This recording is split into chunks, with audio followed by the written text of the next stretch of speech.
Hi friends, welcome to Gardelish. Deep love towards nature and food. ఈరోజు ఈ కార్తీక మాసంలో తప్పకుండా చేసుకునే కంద బచ్చలి కూర చేద్దాం. కావాల్సిన ఇంగ్రీడియంట్స్: కంద, బచ్చలి, చింతపండు, ఎండుమిర్చి, మినప్పప్పు, జీలకర్ర, పచ్చిశనగపప్పు, కరివేపాకు, ఆయిల్, వాటర్, ఉప్పు, కారం, పసుపు. ముందుగా కందపై స్కిన్ మొత్తం రిమూవ్ చేసి ఈ విధంగా మీడియం సైజ్ ముక్కలుగా కట్ చేసుకోవాలి. ఇప్పుడు ఈ ముక్కల్లో కొద్దిగా పుల్లటి పెరుగు వేసి మొత్తం బాగా కలుపుకోవాలి.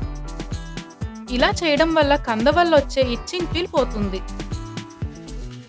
ఇప్పుడు ఒక 1 to 2 minutes ఉంచిన తర్వాత వాటర్తో శుభ్రం చేసుకోవాలి. బచ్చలి హోమ్ గార్డెనర్స్ ఈజీగా పెంచుకోవచ్చు. బచ్చలి కూర high in vitamin A, vitamin C, iron, calcium, magnesium, potassium మరియు ప్రోటీన్. వీటిలో ఉండే యాంటీ ఆక్సిడెంట్స్ సెల్ ఏజింగ్ను ప్రివెంట్ చేస్తుంది. బచ్చలి కూర ఐ హెల్త్ మరియు హార్ట్ హెల్త్కి చాలా మంచిది. వీటిలో 92.5% వాటర్ ఉండడం వల్ల బాడీను హైడ్రేటెడ్గా ఉంచుతుంది. బచ్చలి కూరలో ఉండే క్లోరిన్ బాడీలో ఎలక్ట్రోలైట్స్ను బ్యాలెన్స్డ్గా ఉంచుతుంది. వీటి చిగుర్లు మరియు ఆకులు కట్ చేసుకుంటే మరలా కొత్త చిగుర్లు వస్తాయి.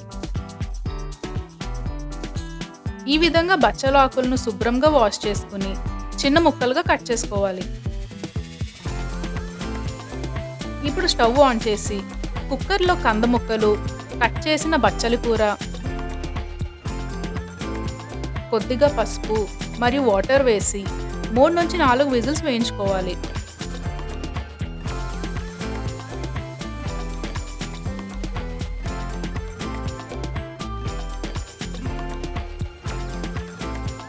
ఇప్పుడు స్టవ్ ఆన్ చేసి కడాయి పెట్టుకుని 1 టేబుల్ స్పూన్ ఆయిల్ వేసి 1 స్పూన్ పచ్చిశనగపప్పు, 1 స్పూన్ మినప్పప్పు, చిన్న ముక్కలుగా చేసిన 3 ఎండుమిర్చి, 1 స్పూన్ జీలకర్ర వేసి ఒక 10 సెకండ్స్ వేపుకున్న తర్వాత కరివేపాకు మరియు చాలా కొద్దిగా చింతపండు వేసి మరో 10 సెకండ్స్ వేపుకోవాలి.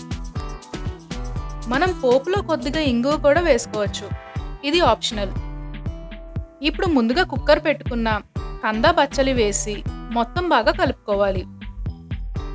కంద ఒక amazing source of vitamin A, vitamin C, fibre, protein మరియు గుడ్ కార్బ్స్.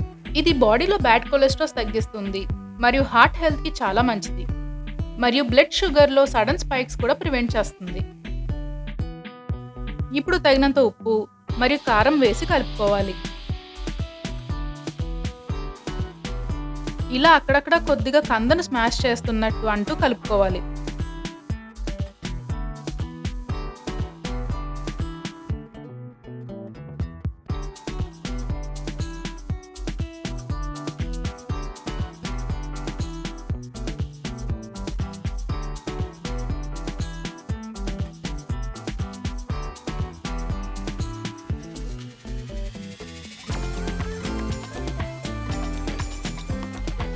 అంతే, కంద బచ్చలి కూర రెడీ. నెక్స్ట్ వీడియోలో మళ్ళీ కలుద్దాం. అంతవరకు బాయ్.